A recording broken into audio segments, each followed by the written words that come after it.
예배 자리에 오신 여러분들을 사랑하고 축복합니다. 오늘 우리 하나님께서 주시는 말씀은 밥으로 오신 예수님이십니다. 밥으로 오신 예수님.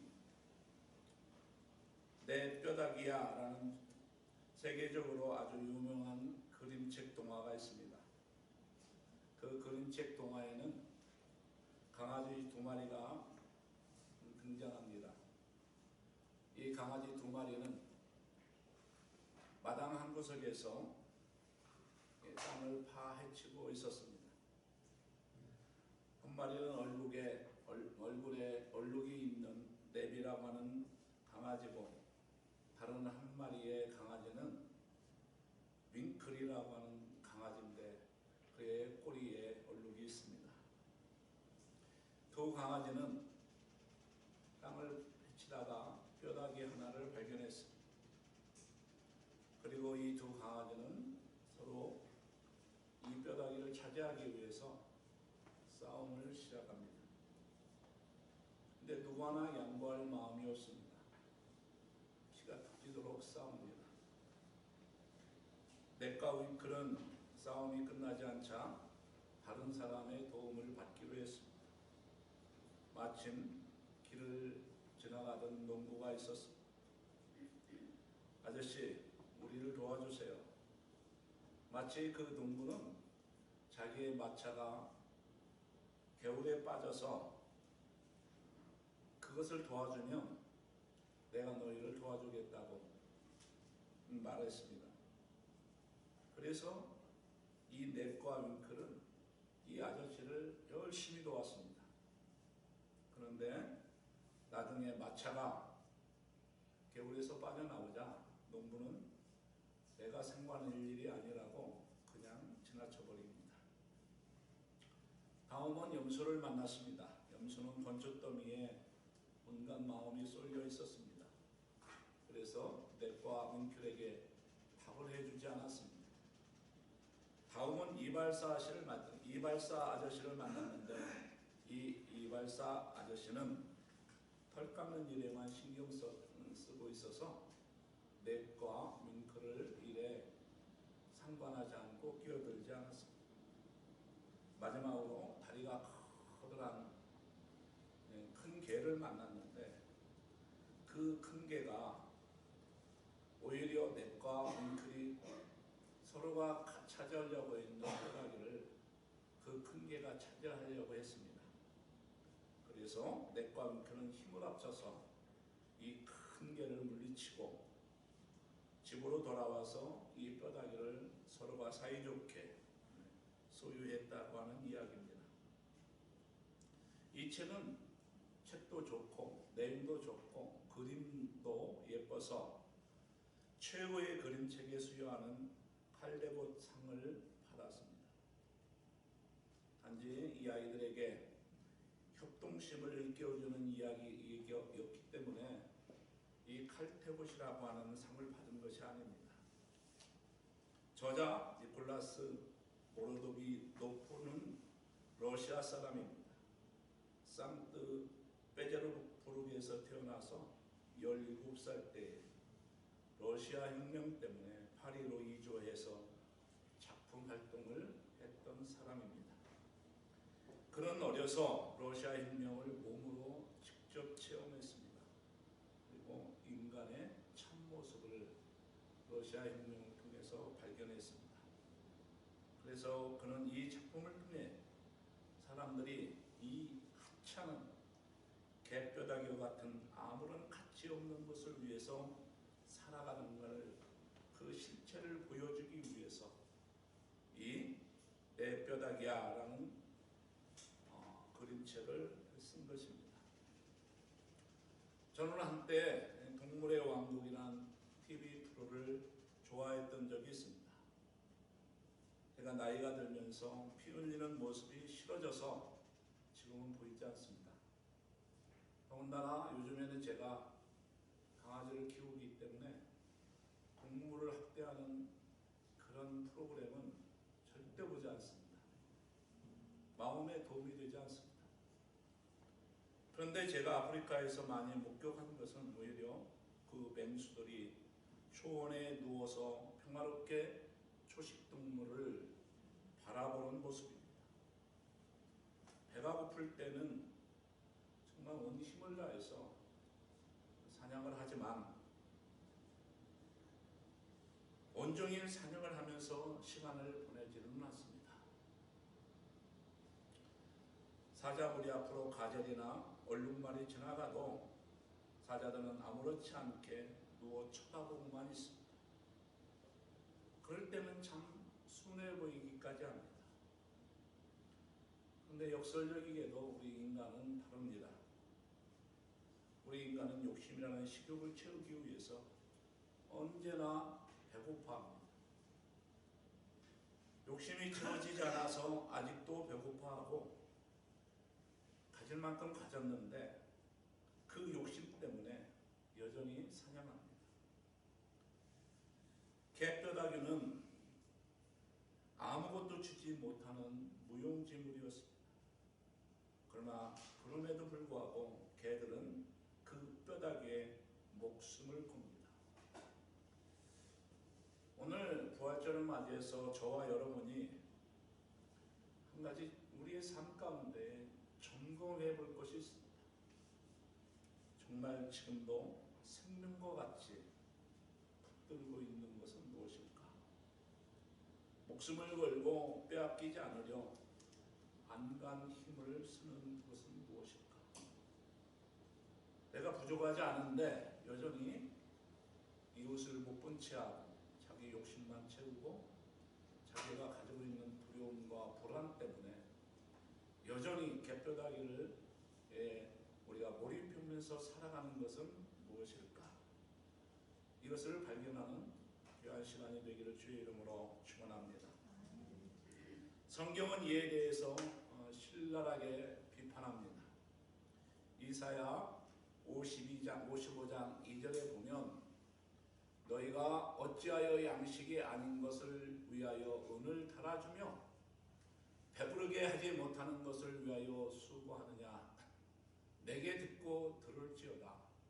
그리하면 너희가 좋은 것을 먹을 것이며 너희 자신들이 기름진 것으로 즐거움을 얻으리라. 정말 이사야 선지자는 우리에게 요청하고 있습니다.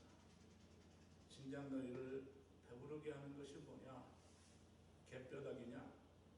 아니면 또 다른 실체가 있느냐?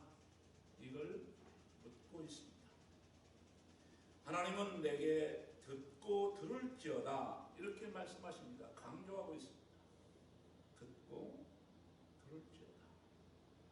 개뼈다귀에 내 에너지를 다 소모하지 마라.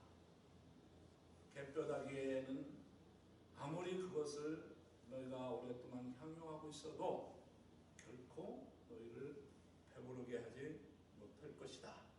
이렇게 말씀하고 있는 것입니다. 정말 너희들에게 진실한 양식이 뭐냐?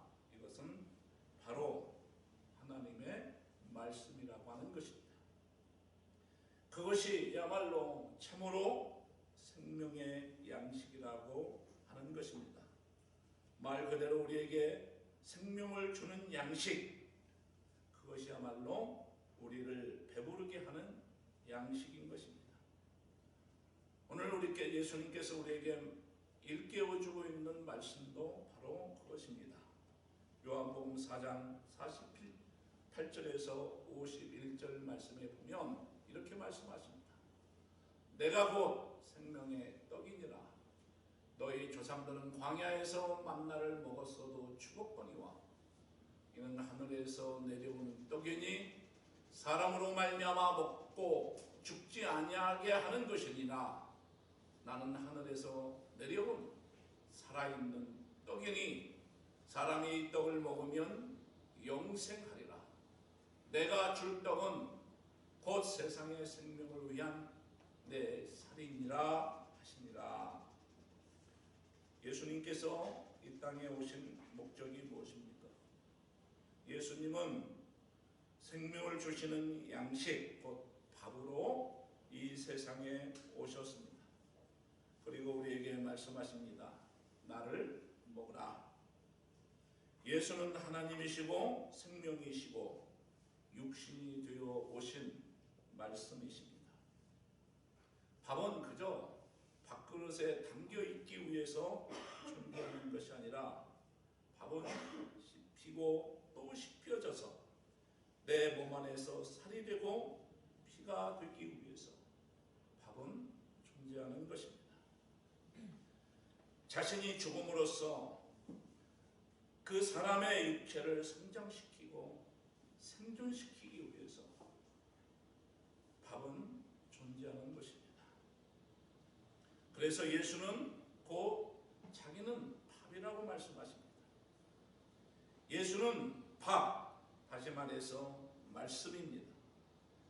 말씀이 말씀으로만 생경하게 남아있어서는 밥의 가치는 아무런 역할도 할 수가 없습니다. 말씀도 밥처럼 먹혀져야 합니다. 말씀이 먹히고 되새겨지고 그 형체가 으스러져서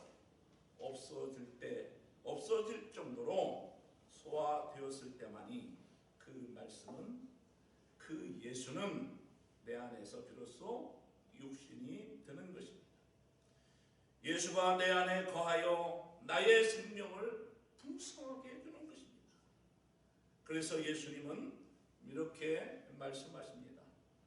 내 살을 먹고 내 피를 마시는 자는 내 안에 거하고 나도 그 안에 거하나니 살아계신 아버지께서 나를 보내심에 내가 아버지로 인하여 사는 것 같이 나를 먹는 그 사람도 나로 인하여 살리라. 밥이 소화되어서 나의 몸 일부가 되듯이 말씀이신 예수가 내게 먹혀서 내 생명의 일부가 됩니다. 말씀을 자꾸 먹다 보면 무엇이 예수고 무엇이 나인지 가릴 수 없는 즐거운 혁명이 내 안에 일어나게 되는 것입니다. 왜냐하면 예수께서 내 안에 계셔서 그 일을 하시기 때문에 그렇습니다. 그 예수께서 내 안에 계셔서 나를 살리시고 나를 유지시켜주고 나에게 힘 주시고 나에게 분별력 주시고 내게 능력 주시고 지혜 주셔서 하나님의 자녀답게, 하나님 사람답게, 하나님의 제자도답게 살아가게 하시는 것이라고 하는 것입니다. 하나님이 이 땅에 오신 목적은 분명합니다. 하나님이 이 땅에 오신 목적은 우리와 함께 살기를 원하셨습니다. 그래서 그의 이름을 마태복음 기자는 임마누엘이라고 이름을 지으셨습니다. 내가 너와 함께 할 것이다. 그러면서 예수님께서 마태복음 28장 19절에서 20절 말씀을 보면 내가 이 세상 끝날까지 너희와 함께 할 것이다. 예수님은 우리와 함께 살기를 원하셨습니다. 이 아름다운 모습이 제자들에게 주시던 떡과 포도주로 표현되어진 것입니다. 예수님이 태어나신 곳이 어디입니까? 예수님이 태어나신 곳이 어디죠? 말구입니다. 예수님께서 태어나신 곳이 어디입니까? 베들레헴입니다. 베들레헴을 다른 말로 얘기하면 우리에게 번역하면 떡집이라는 것입니다. 넘겨주세요. 떡집이라는 것입니다. 그가 누워진 곳이 말구이고 그가 태어난 장소와 그 지역 이름이 베들레헴이라는 거예요. 이것만 봐도 예수님이 이 땅에 밥으로 오신 것을 알 수 있는 것입니다. 예수님께서 양식이 된 이유는 무엇입니까? 예수님께서 양식으로 오신 이유, 밥으로 오신 이유, 떡으로 오신 이유, 빵으로 오신 이유가 무엇입니까? 그것은 우리 안에 들어와서 우리와 함께 살기를 원하셨던 것입니다.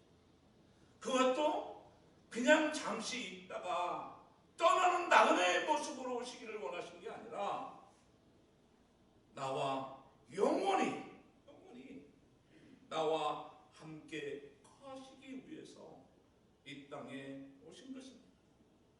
또 떡을 가져 감사 기도하시고 떼어 그들에게 주시며 이르시되 이것은 너희를 위하여 주는 내 몸이라.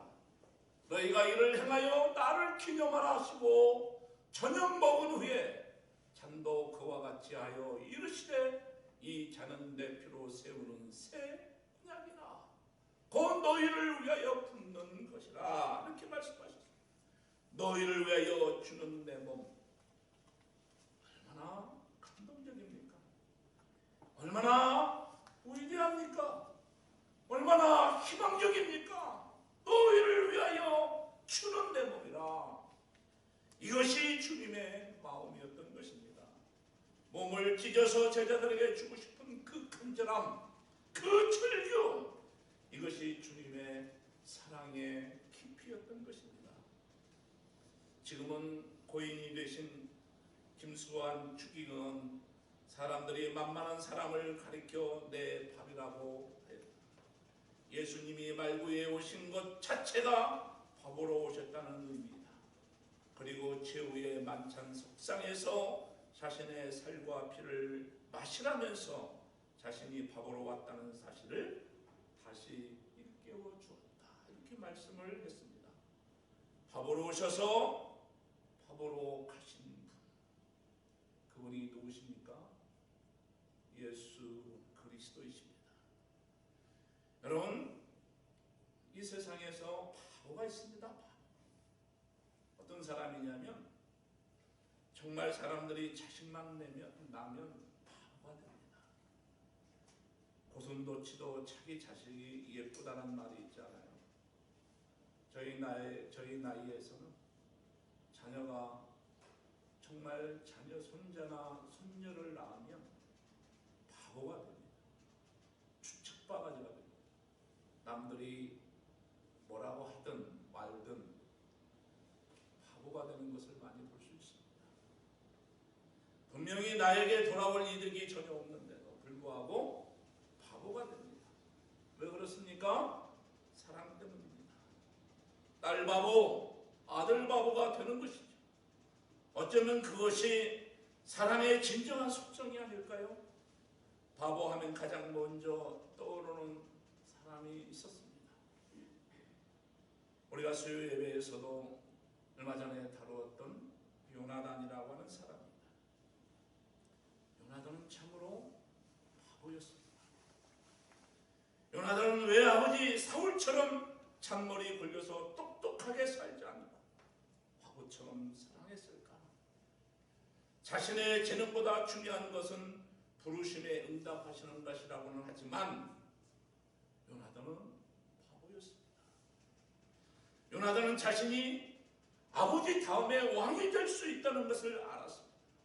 그러면 부친을 버리고서라도 어떻게 보면 다윗 편에 붙는 것이 옳지 않았을까? 이런 생각도 해봅니다만은 그런데 그는 결코 그렇게 하지 않았습니다. 사무엘상 31장에 나오는 요나단의 죽음은 결코 용적이지 않습니다. 다윗과 골리앗의 싸움과는 매우 대조적인 싸움이었습니다. 거기에 떠들썩한 환호도 인생을 걸어야 할 그럴듯한 대의 명분도 없었습니다. 그저 그 길을 가면 헛되이 죽는 개죽음에 불과한 그 길을 요나단은 갔습니다. 요나단은 사랑하지 않아야 할 사랑을 하고 지키지 말아야 할 그 의리를 지킨 사람이었습니다. 그런 친구도 사랑하고 아버지도 끝까지 사랑했기에 그는 슬픈 사람이었습니다.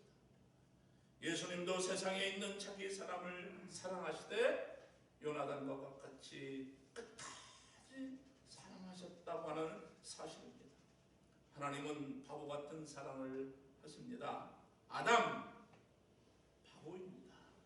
아담, 그것이 우리가 번역하면 사람이라는 말이잖아요. 사람 바보, 하나님이 우리 아버지 하나님은 어찌 된 일인지 참으로 어떤 사랑입니까? 하나님은 계산에 얼마나 어두운지 모릅니다. 넘겨주시기 바랍니다. 이 아버지는 자신의 재산을 다 팔아서 창녀에게 다 써버린 아들을 위해서 잔치를 열어주는 속절없는 양 99마리를 돌보아도 부족한 시간에 또 나오면 될 한 마리의 양을 찾아 우영한 골짜기를 밤사 찾아 헤매는 참으로 속절없는 바보입니다. 그는 자신의 밭에서 해질 무렵 늦지막이 출근해서 일해도 하루 품삯을 다 쳐주는 참으로 그저 일하는 흉내만 냈을 뿐인데도 값없이 포도주와 젖을 살 수 있게 하시고 항상 더 넘치게 해주시는 분이 참 바보, 우리가 믿는 하나님이십니다. 그 사람은 효율적이지도 않고 그 사람은 생산적이지도 않습니다. 그래서 그 사랑은 바보만이 할 수 있는 사랑입니다. 하나님이 바보가 되셨기에 우리같이 큰 죄인들의 영생의 소망을 누릴 수 있게 된 것입니다. 사랑하는 성도 여러분, 밥은 사람이 누구나 같이 누구나 먹어야 합니다. 이 모든 일을 가능케 하는 그 무엇입니까? 누구나 공유하는 것입니다. 비록 나라와 문화에 따라 그 맛과 형태는 다르지만 밥을 먹지 않고 사는 사람은 이 세상에 아무도 없습니다. 사람이 음식을 먹는 것은 동서고금을 막론하고 누구나 동일한 것입니다.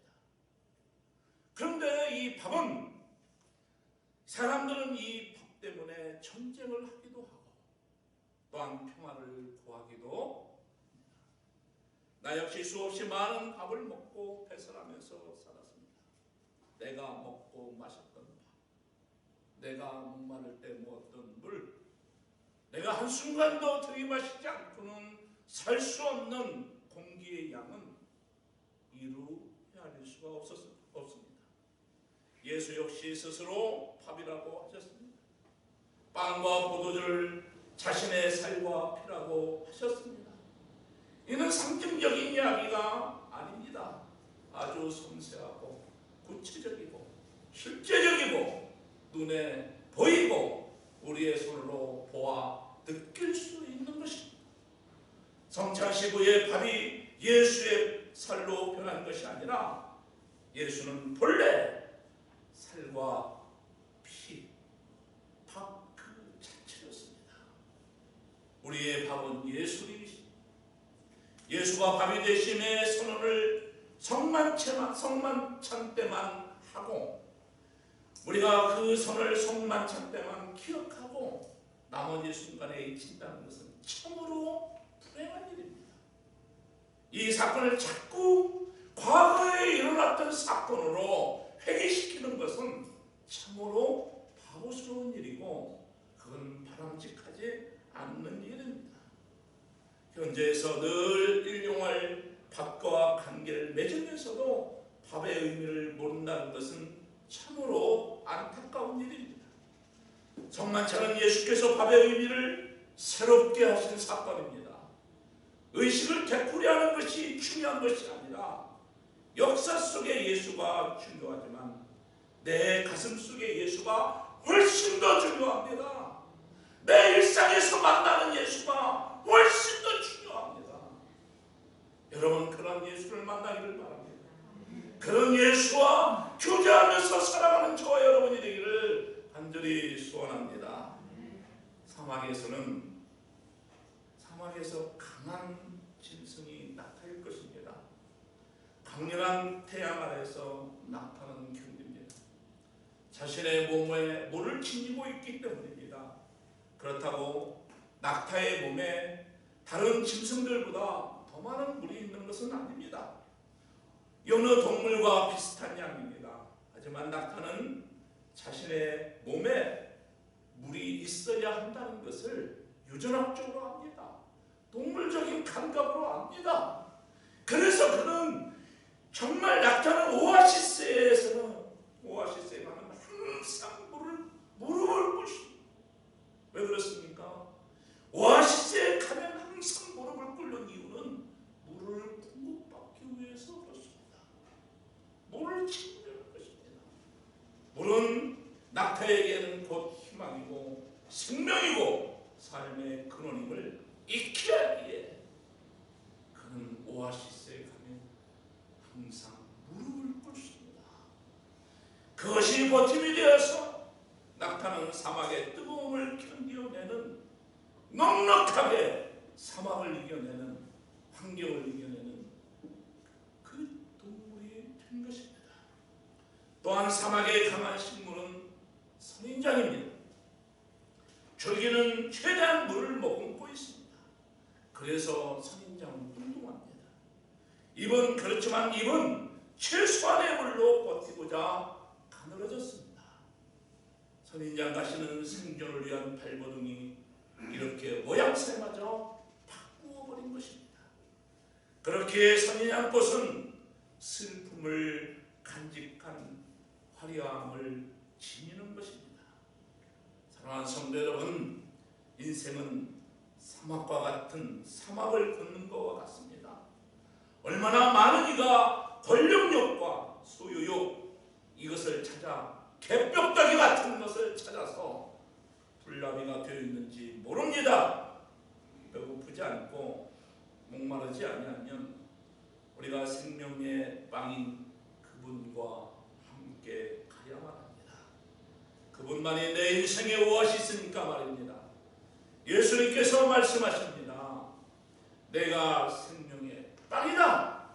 나에게 오는 사람은 결코 배고프지 않을 것이며 나를 믿는 사람은 결코 목마르지 않을 것이다.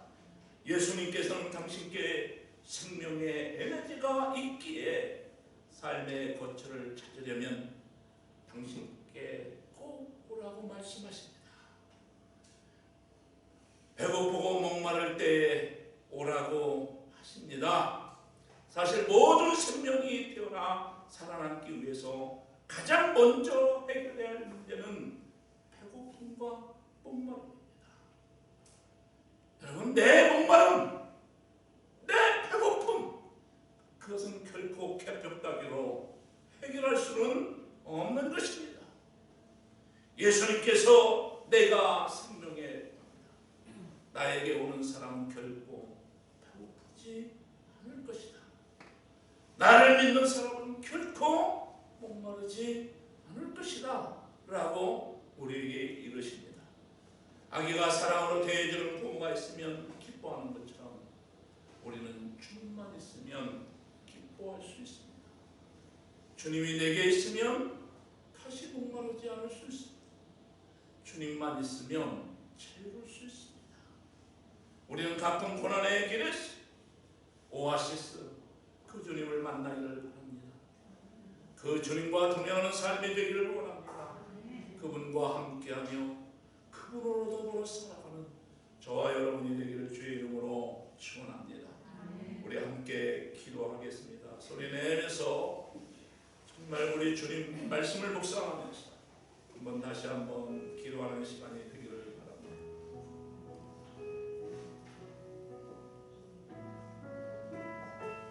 하나님 아버지, 감사합니다. 내가 온종일 충만한 게 무엇입니까?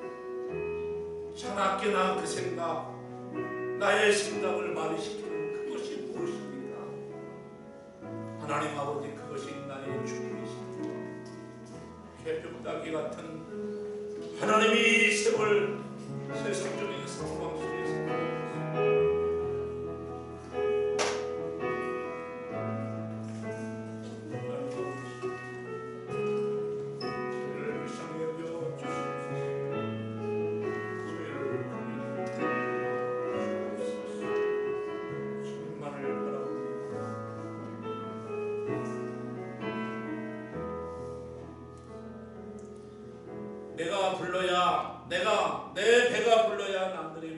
기도합니다. 오늘 우리에게 양식을 주시는 예수님, 이 생명의 떡을 먹고 배를 채워 남들이 보이는 삶을 살게 하시옵소서. 우리가 서 있는 곳은 광야와 같은 곳입니다. 물을 머금은 낙타와 같이, 선인장과 같이 주님을 모시고 살아가는 성도들이 되게 하여 주옵소서. 하나님 아버지, 우리에게 예수 그리스도를 생명의 양식으로 오셔서 참으로 감사드립니다. 예수 그리스도의 이름으로 기도 올려옵나이다.